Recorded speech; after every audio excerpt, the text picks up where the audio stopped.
India, Pakistan, China থেকে আমার মূল জিনিস হচ্ছে যে আমার যারা নাগরিক, আমার বাংলাদেশিরা আমার কাছে more important than any other country.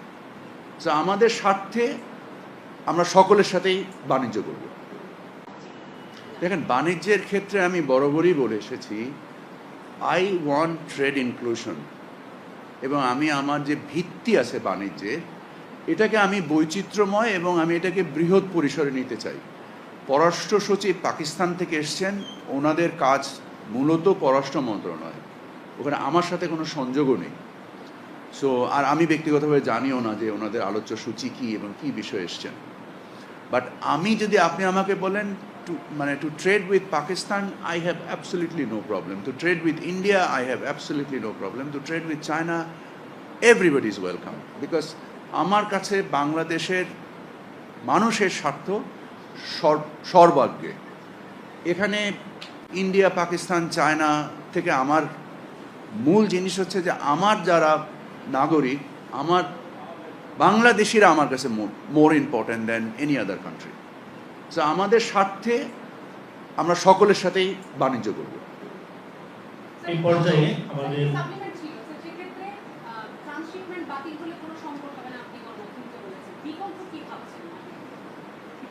বিকল্প ভাবছি না, বিকল্প করছি।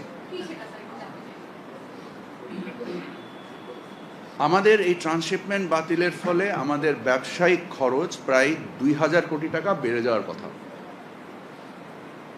আমরা চেষ্টা করছি যে আমরা যে কর্মসমষ্টি নিয়েছি, এক্ষেত্রে আমাকে জ্বালানি মন্ত্রণালয় থেকে শুরু করে প্রধান উপদেষ্টা নিজে আমাকে এ ব্যাপারে রাতেরবেলা ডেকে নিয়ে গিয়েছেন বন্ধের দিনে, টু আপডেট হিম, এবং আমরা আলোচনা করেছি, ওনার কাছ থেকে নির্দেশনা নিয়েছি, এবং আমি নিজে এয়ারপোর্টে পয়লা বৈশাখের দিন মোটামুটি পুরো দিনই কাটিয়েছি to understand the steps and the sequences, এবং আমাদের খরচা কেন বেশি, কেন আমাদের কার্গো আরেকটা দেশের সহায়তা নিয়ে যেত। আমি আশা করি, এখন যেহেতু গতকাল থেকে আবার এই দায়িত্ব নতুনভাবে আমার উপরে অর্পিত হয়েছে, সো আমি আশা করি যে আমরা ঠিক যেভাবে আমরা বাজারকে বৈচিত্র্যময় করা এবং বাজারকে সরবরাহ কেন্দ্রে সরবরাহভিত্তিক ব্যবস্থার উন্নতির মাধ্যমে বাজারের মূল্য একটা স্টেবিলিটি আনার চেষ্টা করেছি, একই কাজ আমরা বিমানের কার্গোর ক্ষেত্রেও করব, এবং আশা করি আমাদের এই 2000 কোটি টাকার খরচ আর 2000 কোটি টাকা থাকবে না, এটা 0 টাকা থেকে মাইনাস টাকায় আনার চেষ্টা করছি। ইনশাল্লাহ সম্ভব হয়ে যাবে। এই পর্যায়ে আমাদের যুগান্তরের বিশেষ প্রতিনিধি, বিজনেস মিটে কাজ করেন, মিজানুর চৌধুরী। আমি বিজ্ঞানচন্দ্র যুগান্তরে আছি। আমার একটা কোশ্চেন হচ্ছে, 37% সুদ আরোপের যে সমস্যাটা, এইটার সমাধানের জন্য আমরা টিকফা ফোরামকে কেন ব্যবহার করছি না? কারণ টিকফা চুক্তিটা যখন বাংলাদেশের সাথে ইউএসএর হয়, সেখানে কিন্তু একটা বিধান আছে যে দুই দেশের বাণিজ্য সংক্রান্ত যে কোনো সমস্যার কারণে জরুরি ভিত্তিতে মিটিং ডেকে এটা সমাধান করার একটা বিধান অন্তর্ভুক্ত আছে। কিন্তু আমরা সেই বিধানটাকে ব্যবহার না করে অন্যভাবে আলোচনা হচ্ছে, কিন্তু এটাকে কি ইগনোর করা হচ্ছে কিনা এই বিষয়টা।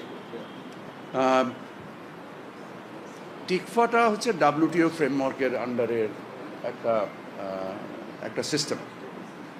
ওনারা যখন শুল্ক আরোপ করেছেন, ওনারা টিকফা সিস্টেমের বাইরে বেরিয়েই শুল্কটা আরোপ করেছেন। সো এই কারণে আমরা টিকফা নিয়ে আমরা আলোচনা করছি, বাট এইটা আমাদেরকে মূলত USTR-এর সাথে, এবং এটা এমন একটা অফিস যেটা একদম হোয়াইট হাউসের জাস্ট উল্টো পাশে একটা অফিস, যেখানে এই শুল্ক সংক্রান্ত বিষয় নিয়ে আলোচনা হচ্ছে। টিকফার আলোচনাও প্যারালালি আমাদেরকে চলছে, বাট এই যে নতুন আরোপিত বাণিজ্য ঘাটতির উপরে নির্ভর করে একটা চাদরের মতো একটা শুল্ক আরোপ করেছে, এটার সাথে টিকফার সরাসরি সম্পর্ক নেই। জি, ধন্যবাদ। আমরা শেষ করব। আমরা এর আগে দুটি প্রশ্ন নিচ্ছি। সমকালের সিনিয়র রিপোর্টার মেজবাউল হক, আসসালামু আলাইকুম। এরপর একটি আমরা শেষ করব।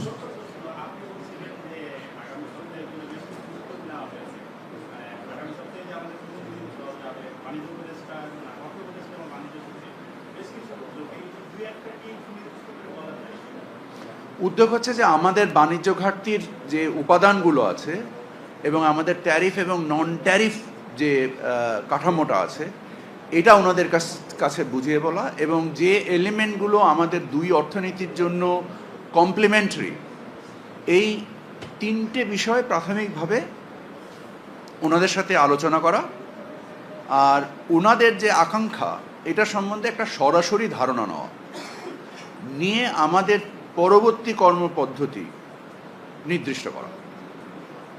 ধন্যবাদ। আপনারা জানেন আমরা সংলাপটি আমাদের যে মন্ত্রী 1 ঘন্টার মধ্যে শেষ করার টার্গেট থাকে। আজকে আমরা তাই করবো। এই পর্যায়ে আমাদের শেষ প্রশ্ন কালেক্ট কন্টিনিউ বিশেষ প্রতিনিধি উবাইদুল্লাহ আব্দুল্লাহ।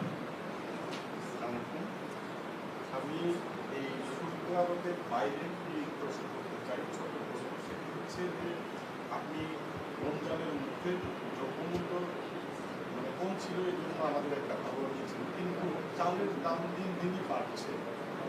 আপনারা সম্প্রতি এপিএমসির মিটিংয়ে কেজি প্রতি 4 টাকা করে সরকারিভাবে চালের দাম বাড়িয়েছে, পার কেজিতে 4 টাকা।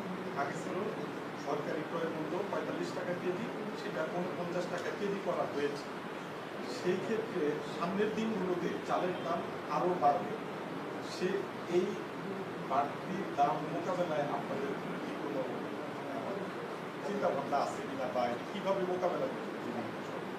দেখুন, আমি আমার পূর্বে প্রাথমিক বক্তব্যে বলেছি যে চালের দাম বৃদ্ধি হওয়ার একটা মৌলিক কারণ হচ্ছে যে 5ই আগস্ট পরবর্তী বন্যা, 6টা বন্যা হয়েছে, আমাদের ফসলের ব্যাপক ক্ষতি হয়েছে। আমাদের দেশে প্রায় 5 কোটি টন ধান উৎপন্ন হয়। আমাদের কৃষকদের একটা নির্ভরশীলতা রয়েছে, ধান একটা প্রধান প্রধানতম কৃষিপণ্য আমাদের। সো কৃষক পর্যায়ে আমাদেরকে যদি টাকা বা সঞ্চয় তৈরি করতে হয় তাহলে আমাদের ধানের মূল্য বৃদ্ধি করতে হবে। এই কারণেই সঠিকভাবে সরকার 4 টাকা চালের দাম বেড়েছে, এবং আপনারা নিশ্চয়ই দেখেছেন বাজারে সেই পরিমাণ ধানের দামও বেড়েছে, যেটা একটা সরকারি যে একটা ডিস্ট্রিবিউশন অফ ওয়েলথ, সম্পদের বন্টনের ক্ষেত্রে এবং কৃষি পর্যায়ে সঞ্চয় তৈরি করার ক্ষেত্রে, এবং শুধু তাই না, সারের ব্যবস্থা যথেষ্ট পরিমাণ রেখেছে। বিদ্যুৎ যা ইরিগেশন বা সেচের জন্য ব্যবহার করার জন্য তার সামগ্রিকভাবে তার খরচ কমানোর জন্য, এবং আশা করি আল্লাহ রহমতে আমাদের যে আবহাওয়াগত যে অনুকূল পরিবেশ রয়েছে এখনও ধানের ক্ষেত্রে, সো আমাদের ধান যদি পরিমাণগতভাবে ইনশাল্লাহ বৃদ্ধি পায় তাহলে এই ক্ষেত্রে একটা মূল্য স্থিতিশীলতা আসবে বলে আমরা মনে করি, যেটা আমাদের অন্য কৃষি পণ্য ক্ষেত্রেও আমরা দেখেছি। আল্লাহ আমাদেরকে বরকত দিয়েছেন, একই জায়গায় যেখানে হয়তো 20 মণ আলু হয় সেখানে 30 মণ আলু হয়েছে। সো এই যে অতিরিক্ত ফলন হয়েছে, এই মার্জিনাল কস্টের মাধ্যমে ম্যাসিভ ভ্যালু গ্রোথ হয়েছে আমাদের কৃষি পর্যায়ে। সো ওখানে একটা হতাশা যে আগে যেটা থাকতো সেই পরিমাণ হতাশা হয়নি। যে পরিমাণ বাজারে পণ্য মূল্য কমেছে সেই পরিমাণ কৃষক পর্যায়ে কিন্তু হতাশা তৈরি হয়নি। হতাশা নেই আমি সেটা বলছি না, বাট ওই পরিমাণভাবে নেই। সো অনুরূপভাবে চালের মূল্য এবং সামগ্রিকভাবে যেটা সমষ্টিগতভাবে যেটা রূপ হচ্ছে আপনার টাকার ক্রয় ক্ষমতা, যেটাকে নির্দিষ্ট করে হচ্ছে আপনার মুদ্রাস্ফীতি। আমরা দেখছি যে ক্রমান্বয়ে আমাদের মুদ্রাস্ফীতি কমছে। আগে আপনি 500 টাকা বা 1000 টাকা নিয়ে আপনার বাজারের ব্যাগ যে পরিমাণ ফুলতো, এখন আল্লাহর রহমতে বেশি ফুলে। তার মানে আপনার ওই 100 টাকার ক্রয় ক্ষমতা বৃদ্ধি পেয়েছে। সো এই যে একটা জটিল সমীকরণ সরকারকে করতে হয়, সামগ্রিকভাবে সম্পদের বন্টন এবং টাকার ক্রয় ক্ষমতা বৃদ্ধি করা, এই জটিল সমীকরণটা আমরা সকলে মিলে একসাথে কাজ করছি, এবং আল্লাহ আমাদের কাজে বরকত দিচ্ছেন, এবং কিছু কিছু জায়গায় আমাদের যেসব জায়গায় ব্যর্থতা আছে সেসব জায়গাগুলো আপনাদের কাছ থেকে জানার বোঝার চেষ্টা করছি। সেই অনুযায়ী পদক্ষেপ নিয়ে কিছু জিনিস কারেকশন করছি, কিছু জিনিস হয়তো বা কারেকশন হতে একটু সময় লাগছে। সো আপনাদেরকে ধৈর্য ধরতে অনুরোধ করব, এবং অ্যাট দ্য সেম টাইম আমাদেরকে একটু যদি জানিয়ে দেন যে এই কাজটা যদি আমরা করি সঠিকভাবে, যদি আপনারা অনুসন্ধান, যেটা আমি প্রথমেই বলেছি, আপনাদের অনুসন্ধানমূলক কার্যক্রমের মাধ্যমে যদি আমাদেরকে অবহিত করেন, কারণ আপনাদের লেখাগুলো আমরা মনোযোগের সাথে পড়ি এবং সেই অনুযায়ী পদক্ষেপ নেওয়ার চেষ্টা করি। ধন্যবাদ। আমরা যদিও শেষ করছি, শেষ করতে হবে। তারপর আমরা জাস্ট আমরা একটা মধ্যে কাছে দিচ্ছি একটা প্রশ্ন আমাদের নিউজ 24 এর শাহনাজ হাসান বিশ্বাস রিকোয়েস্ট করেছে একটা প্রশ্ন করুন। শেষ করে দিচ্ছেন মানে একটা এটাই নিচ্ছেন না বলো বলো বলো সরোজ সাহেব শেষ করতে চাই একটা আপনি তো আমাকে ডেকে নিয়ে মানে বলো বলো বলো বলো হ্যাঁ এটা আমি আপনার সাথে দেখতে করবো এখানে সরোজ সাহেব এটা শেষ করে নিব প্রোগ্রামটা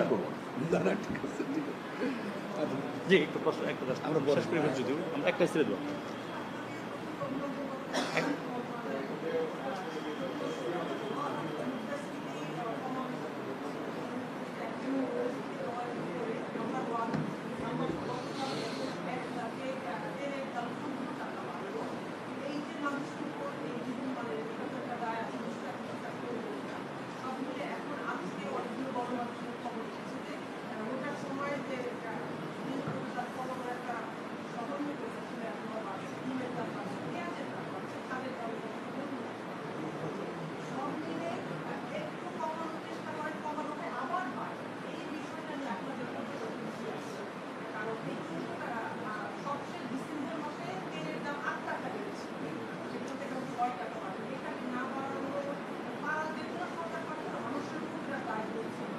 আমার মনে হয় গতকালকের মিটিংয়ে আপনি ছিলেন, আমি স্পষ্টভাবে ব্যাখ্যা করেছি যে কেন সরকার তেলের দাম বাড়িয়েছে। সরকার প্রায় 2000 কোটি টাকা অর্থ মন্ত্রণালয় এই বাজারকে স্থির রাখার জন্য ভর্তুকি দিয়েছে, যার বিনিময়ে তেলের দামকে আমরা তারপরও আমাদেরকে আপনি রাইটলি বললেন 8 টাকা ভর্তুকি দিতে হয়েছে। আমাদের কাছে তথ্যের কোনো গরমিল নেই। আমরা যে তথ্য সংগ্রহ করছি ট্যারিফ কমিশনের মাধ্যমে, এবং আপনারা জানেন যে ভোক্তা অধিকারকে কাজে লাগিয়ে আমরা একটা বাজারে শৃঙ্খলা স্ট্যাবলিশ করার চেষ্টা করেছি। বহুল অংশেই সফল হয়েছি, কিছু অংশে ব্যর্থতা তো ডেফিনেটলি আছে। আর মুদ্রাস্ফীতি আর 14 টাকা এক জিনিস না। মুদ্রাস্ফীতি হচ্ছে একটা সামগ্রিক প্রতিফলন আপনার টাকার ক্রয় ক্ষমতার বিষয়। আর 14 টাকা যে দাম বেড়েছে, আমরা এটা বাড়াতে বাধ্য হয়েছি, কারণ আপনারা জানেন যে সরকারের যে মানে যে রাজস্ব ঘাটতি রয়েছে, পরিচালন ব্যয়, আপনার এখানে ইলেকট্রিসিটি চলছে, এখানে লাইট জ্বলছে, সরকারের যে নিজস্ব যে পরিচালন ব্যয়, এই ব্যয়ের টাকাটা তো তুলতে হবে, না হলে রাষ্ট্রকে দায় তৈরি করতে হবে। রাষ্ট্র বিদেশ থেকে বা ব্যাংক থেকে লোন করবে, এই লোনের টাকা তো ডাইরেক্টলি হোক ইনডাইরেক্টলি হোক আপনাকেই দিতে হবে। সো আমরা কি সেটা করব, না আমরা নিজেদের সামর্থ্যে চলার চেষ্টা করব? সো এই কষ্টটা অবশ্যই আমাদের জন্য মানে মানে মানে আমাদের অনেকবার চেষ্টা করতে হয়। আপনি নিশ্চয়ই জানেন যে 30 তারিখে আমাদের যে অব্যাহতিটা দেওয়া ছিল সেটা 30 তারিখে শেষ হয়ে গিয়েছে। গতকাল 14 তারিখ, আমরা 14 দিন নিয়েছি, এবং আমরা এই প্রথম 14 দিন সময় নিয়েছি বিভিন্ন রকমের বিশ্লেষণ এবং নেগোসিয়েশনের জন্য ইন্ডাস্ট্রির সাথে, এবং ফর্মুলার থেকে ইন্ডাস্ট্রির উপরে আমরা অনেক বেশি চাপ দিয়ে আমরা যে মূল্যটা ফর্মুলা অনুযায়ী আসে আমরা তার থেকেও প্রায় 9 টাকা দাম কম করেছি। এবং আমরা এটাও আমি ব্যাখ্যা করেছি গতকাল যে আমরা আরও প্রতিযোগিতা তৈরি করার চেষ্টা করছি এবং তেলের স্থানীয়করণ করার চেষ্টা করছি। এই দুই মাধ্যমে আমরা দীর্ঘমেয়াদে তেলের বাজার স্থিতিশীল করার চেষ্টা করছি এবং বৈদেশিক মুদ্রা সাশ্রয় করার চেষ্টা করছি, যার বিনিময়ে আমাদের যে আন্তর্জাতিক আমাদের যে সরকারের যে ব্যাংক লোন কমানোর চেষ্টা করছি। সো আমরা প্রায় 550 কোটি টাকা প্রতি মাসে এই ক্ষেত্রে রাজস্ব ঘাটতি হচ্ছিল। দুঃখজনকভাবে এটা আর টানা সম্ভব হয়নি বলে অর্থ মন্ত্রণালয় এবং বাণিজ্য মন্ত্রণালয় একসাথে কাজ করে আমরা 30 তারিখেরটা 15 তারিখে, মানে প্রায় 14-15 দিন দেরি করেছি, এবং আমরা আশা করছি সামনে এই মূল্য আবার স্থিতিশীল হবে ইনশাল্লাহ। আবার আমি একেবারে সুনির্দিষ্ট করে বলতে পারবো না, কারণ আমার কাছে তো কোনো কোষ্ঠী পাথর নেই, বাট আমি যেটা বলতে পারি আমার জ্ঞান আন্তর্জাতিক দাম এবং আমরা যেভাবে মনে করেন যে সয়াবিন না নিয়ে এসে, সয়াবিন তেল না নিয়ে এসে আমরা তেল বীজ আনার চেষ্টা করছি, যার ফলে আমাদের ক্রয় মূল্য আরও কমে এবং এটা আমেরিকার সাথে আমাদের বাণিজ্য ঘাটতি কমার ক্ষেত্রেও এটা একটা সহায়ক ভূমিকা পালন করবে। তো যেটা আমি বলছিলাম যে কিছু কিছু বিষয় আছে যেটা আমাদের জন্য complementary for both economy. So এই কমপ্লিমেন্টারি অ্যাক্টগুলোর মাধ্যম দিয়ে আমরা চেষ্টা করছি। আপনি পেঁয়াজের দামের ক্ষেত্রে সঠিক বলেছেন যে বাজারে পেঁয়াজের দাম বাড়ছে। দেশি পেঁয়াজের দাম গত 4-5 দিনে প্রায় 10 টাকা বেড়ে গিয়েছে, যদিও পেঁয়াজের এখন মৌসুম, বাট কিছু মজুত হচ্ছে। আমি আপনাদের এখানে আসার আগেই ভোক্তার ডিজি, ট্যারিফ কমিশনের চেয়ারম্যান এবং আমাদের কৃষি সচিব 3 জনকে ডেকেছি। আমি প্রধান উপদেষ্টার দপ্তর থেকে এসে ওনাদের সাথে মিটিং করব এবং আমরা কিছু পদক্ষেপ নেওয়ার চেষ্টা করছি। আর অন্যান্য জিনিস, যদি আপনি মাছ বলেন, মুরগি বলেন, ডিমের দাম খুব একটা বাড়ছে বলে আমার মনে হয় না। মানে 120 টাকা লেভেলে এখনও ডজন ডিম পাওয়া যাচ্ছে, যেটা 180 টাকায় উঠেছিল, আপনাদের নিশ্চয়ই স্মৃতিতে আছে। চিনির দাম কমছে, আমরা আশা করছি সামনে আরও কমবে।